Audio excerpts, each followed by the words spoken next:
Hey guys, today I'm going to be unboxing and demonstrating this Pelsee 4K mirrored dash cam system. So guys, this item was gifted to me to do this video, and you know me, that's exactly what I'm going to do. I'm going to set this up in real world conditions and show you exactly how it performs. Alright, so let's go ahead and get this thing unboxed and see what it looks like. Alright, let's get the mirror system out here. Okay guys, so that's how big it is. It's pretty large and actually thick, and it's got some weight to it. I'm glad I'm putting this on my truck because it might be a little oversized for a little car, but on my truck it's going to be perfectly big, perfect sized. I like a big mirror system on my truck. So let's see what else they have in the box. We got our installation cables, a bunch of installation cables. Because it's a dual system, it's got to run all the way to the back. Here's our rear camera. We got a 64GB SD card here and some additional strapping and installation instructions. Okay, so I'm going to go ahead and get this thing installed on my truck, and then let's go take it for a drive and we'll see how it performs. Hey guys, so I'm back, and I've actually had over a week to test this product out. I actually had to do an emergency road trip. My son was involved in a wreck. He hit a deer with his car, so I had to drive about 500 miles. After installing this, I mean, the day that I installed the camera, not too long after that, I got a call, and so he needed some help. So it provided a great time for me to test this system out on the road and go through all the features and get a really good handle on the whole system. So getting right to the point, I really like this, okay? And I'm not just saying that because they gave me this thing. I'm saying it because I really do like this thing. I've had quite a few of these systems. You can watch my videos. I've installed quite a few of them. And, you know, they all have worked. Some I've liked more than others. Some had problems. But this system right here, by far and above, is the best system I've ever used. The mirror glass itself is great. The screen is clear and sharp. The video that it produces is really, really good. I mean, just real sharp video. It's got a ton of smart features, which I'm actually going to show you in live action as I'm driving here in a bit. Just overall, I just really enjoyed how it worked. I didn't have any problems with it. One of the main things that I will show you in video is that I didn't actually know whether it was just the mirror screen or the actual video, but when I was driving at night and looking down the road, what I could see on my screen was far better than what I could see in real life, as far as how far I could see. You know, so let's say I could see 100 feet in front of my car going down the road with my naked eye. On the camera, I was seeing literally 200-300 feet clearly down the road. And I thought, well, maybe that's just the screen that's brightening things up. When I reviewed the video, actually, this camera has great night ability, sees better than what I can see with my naked eye. So it was really quite amazing. And I've never seen any other camera, a mirrored camera system that can do that, any dash cam for that matter, that could actually improve the visibility down the road over what you could see with your naked eye. So that was I was very impressed. So let me go ahead and just show you some footage of that right here. You can see here, it's got, you know, I'm going to go actually show you while I'm following this truck here. And then when I get close to it, you notice that it's going to darken down, and that's because the light's reflecting. So the camera is actually auto-adjusting the exposure according to the lighting conditions. And now that I'm past it, watch, it's going to go back up again. And it's going to brighten up, and now you can see down the road. So that's the camera auto-adjusting the exposure, and the exposure is better than what I can see with my naked eye. So really, really good there. I was really impressed with that. As I said, both video, let me show you some daytime driving video here of the road. Both front, here's the front video. For chicken and salad for lunch.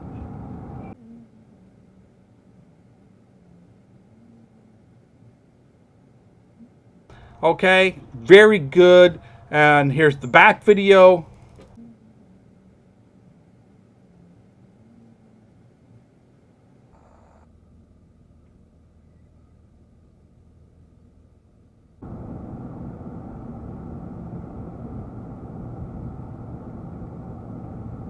just also very good. A lot of systems I've tested had pretty good front cameras, but the back cameras left a lot to be desired. Not in this case. The back camera really is good. Okay, they're both super clear. All right, guys, so let me show you some of the smart features. Now, this camera has forward detection, blind spot detection, or passing detection, and rear detection. And these things it took me a while to figure out how these things work. But as you'll see here in this video, I'm going to throw up while I'm talking. You can see here that while I'm driving, there's cars behind me, and then it's drawing these little green boxes around the objects, or yellow boxes. And they're at the top of those things, there's a little number that is the approximate distance they are from you. Okay, so when I was in heavy traffic, I don't have a recording of it, but I was in heavy traffic in San Antonio. It was drawing, it literally can individually see the different cars and select them out. I had it up 10 different cars on screen, and it was individually measuring each one of those. I thought that was pretty impressive. It was not only seeing the individual cars, but measuring the distance to each one of those cars. I'm not sure how it does that, but I would say that the actual distance measurements that it's giving you is within I would say 10% margin of error. So, the closer something is, the more accurate it is, and the further it is away, the accuracy goes down a little bit. But I would say that it's no more than 10% margin of error on the actual distance if you calibrate it right. Okay.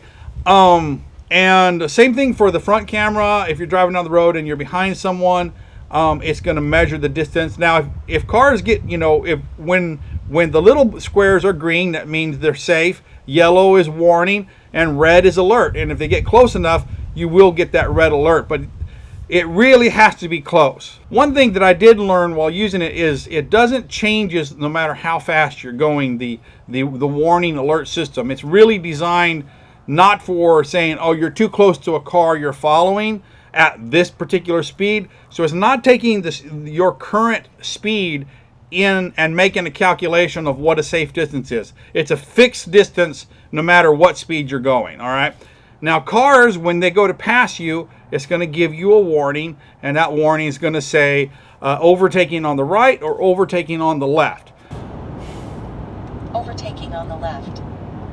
Now, I'm not sure where they came up with that terminology, but that's what it just means. A car is passing you, or there's a car getting into your blind spot. And it kind of gives you that alert. And that really works good if you're on a highway. Now, if you're in a major city with a lot of traffic, you might want to turn that feature off, because it's just going to be going off constantly, because in a lot of traffic, cars are always going to be next to you. So it's just going to be basically saying it continuously. So you can turn that off pretty easily. I thought all those systems worked really good and were really cool. All right, if you need those, they work really good. The system was easy to install. There's no sense in showing you how to install it on my Silverado pickup, because your car is going to be different. They all follow the same procedure. You put the mirror up and you run the cords up and around the molding. I can show you some generic footage of doing that here.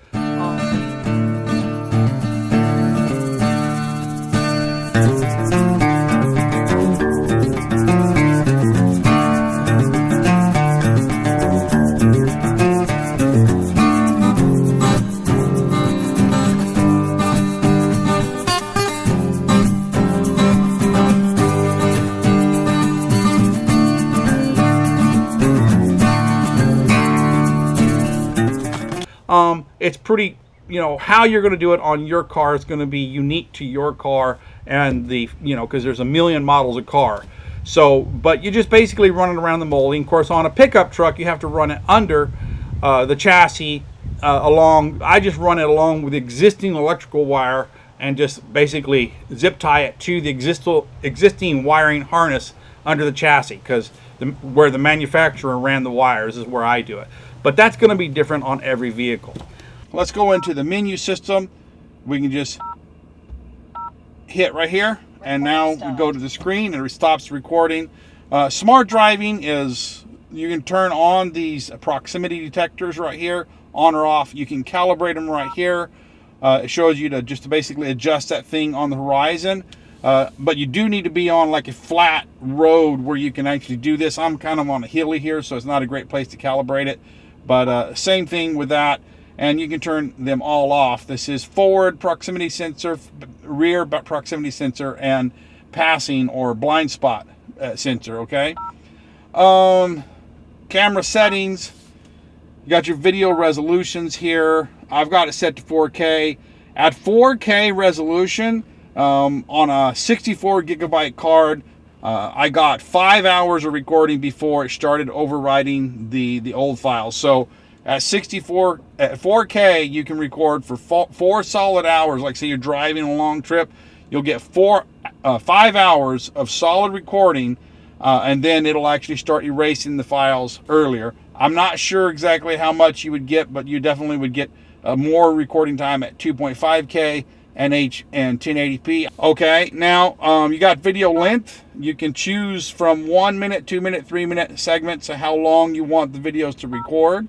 Okay, frequency, 60 hertz or 50 hertz. This will be the country that you live in. If you have a 60 hertz electrical system, you can change it back and forth so the videos will play. G sensor is basically the movement of the car, impact. If you have a strong impact, it will automatically lock the video, or if it's parked and somebody hits your car, it'll record a video. You can do that. Parking monitor. So parking monitor is basically when your car is parked in a parking lot, if somebody messes with your car, it'll go off and start recording for you. But in order for that to really work really well, you need to connect it to constant power, and the package does include a cable that connects to the OBD system on your car, which gives it constant power. But if your car sits for a few days without being used, it's going to run your battery down. So, okay, so time-lapse recording, you can actually shoot a time-lapse where it's not going to record segments. It's just basically going to record pictures ever so often, and then it'll stream it together and make a video out of it. I don't use that, but you can use that. And then you can set your time-lapse duration, which is 24-hour time-lapse, stuff like that. Audio recording. The audio on this thing is really, really good. It has some technology to really eliminate road noise. So it's really good going down the road. This is a big truck, 4-wheel drive. It's kind of noisy inside when I'm going down the road, but this thing does a really good job of lowering the road noise while picking up internal conversations very well. So let me give you a little bit of sample of that. Google Maps. It's just my phone screen on there that's connected via the USB. It's kind of hard. I have to install an app and then tie it together and all that stuff. Okay, so audio's very good on it. You know, of course, you can put your timestamp on there if you want the actual time, which is why you have a dash cam, is to record events in case things happen. Okay, and then you have your rear view options. Okay, so depending on how you install the rear camera, it may need to be, in my case, in order for everything to look right, it has to be mirror and flipped. So flipped upside down and mirrored, because I installed the camera upside down. It's just where I installed it. So it has that, but if it was installed the other way, then it would just be over here. You can mirror. So it has those options there. Okay. So that's all those options there. You have a lot of system settings here. I have it set on rear view default because I'm in a big truck, and so basically I want it to be my rear view mirror when I'm driving down the road. So I set it there.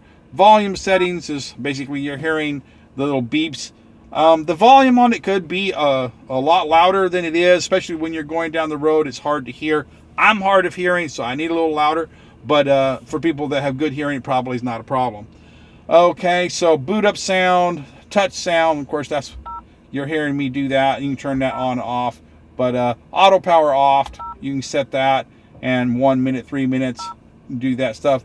Auto screen off, that's if you want it to turn off while you're driving and not have anything on and just use the glass as a mirror, you can have it turn off, and it will turn off after a period of time. But I like the rear camera on all the time, so I don't use that there. Speed units, you can use miles per hour or kilometers per hour. Speed adjustment, you can You can calibrate your speed, but I tested out. It comes the way it is, and with the GPS, the speed is dead on, so no need there. You can set the language to all these different languages right here. You even need to choose your time zone. You go with your Greenwich Mean Time, and you can set that there. And then, of course, your voice control. This is kind of neat. You need to read the instructions on this, but it does have some voice control. I haven't learned all the commands. And voice alert, you can have female or male. Okay, and so let's see. There's more features here. Show speed and time, GPS information. So it's pretty self-explanatory, very functional. And when you want to go back here, you hit that, and recording started, and there's the back screen right there. So, all right, guys. Well, there's not a whole lot more that I can say about this. I do really like it, and it's right now. This is my favorite mirrored dual dash cam ever, and I hope you enjoyed this video and found it helpful. If you have, please like, subscribe, and comment. If there's something that I didn't cover in this video about this product that you want to know, just post a comment asking that question, and I will try to answer it for you. And if I need to make a video to do it, I'll do it. All right, guys, until next time, this is the Gadget Man saying I'll see you later.